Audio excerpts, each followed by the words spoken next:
Il était une fois un homme né au cœur du Nigeria, dans une famille à la croisée des chemins entre la tradition Yoruba et l'éducation occidentale.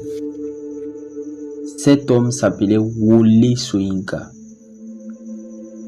Dès son plus jeune âge, il grandit entre les récits des anciens, les chants rituels, les danses sacrées et les livres, les écoles anglaises, les règles imposées par l'Empire britannique.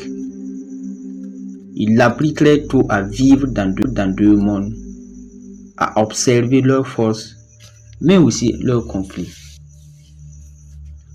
À l'âge adulte, Soyinka devient écrivain et dramaturge, mais aussi intellectuel engagé. Il ne se contentait pas d'écrire des pièces, il dénonçait les injustices, les abus de pouvoir, les hypocrisies politiques. Dans les années 1960, peu après l'indépendance du Nigeria, le pays sombra dans la confusion. Les tensions ethniques et politiques menèrent à une guerre civile sanglante, la guerre du Biafra. Des millions de personnes furent déplacées ou tuées. Au milieu de ce chaos, Wole Soyinka fit un choix audacieux. Il tenta de jouer les médiateurs, d'ouvrir un dialogue entre les factions opposées.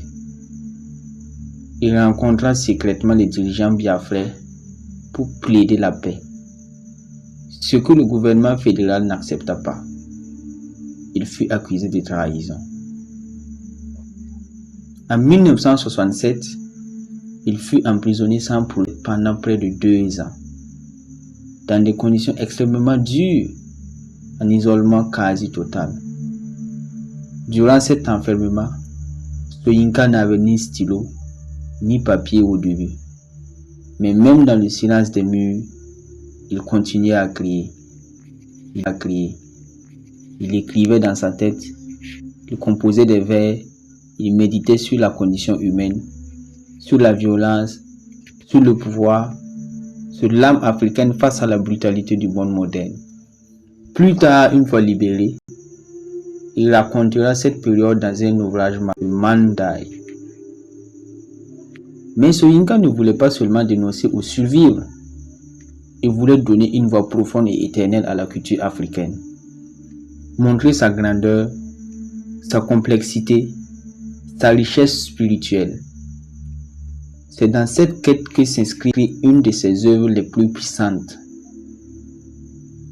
Death and the King's Horseman, écrite quelques années après sa sortie de prison.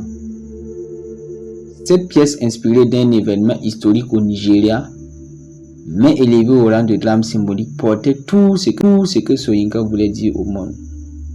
Que les traditions africaines ne sont ni primitives, ni simples, mais qu'elles reposent sur des équilibres subtils entre la vie, la mort, la communauté et le sacré. Et dénoncer avec finesse l'arrogance coloniale et l'incompréhension, non pas en criant, mais en montrant la profondeur d'une civilisation ignorée. C'est à travers cette œuvre et d'autres du même souffle que Wole Soyinka s'imposa comme une voix unique dans la littérature mondiale. Il n'était pas seulement un écrivain, il était le pont entre l'Afrique moderne, un artisan du dialogue entre les cultures, un poète qui défendait les peuples à travers l'art.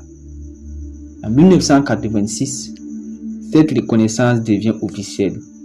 Le prix Nobel de la littérature lui fut décerné. Le comité suédois ne cita pas un seul livre en particulier, mais c'est bien l'ensemble de ses œuvres et notamment ses pièces majeures comme Death and the King's Horseman qui portèrent son nom au sommet. Ce prix récompensait une écriture engagée, enracinée, spirituelle.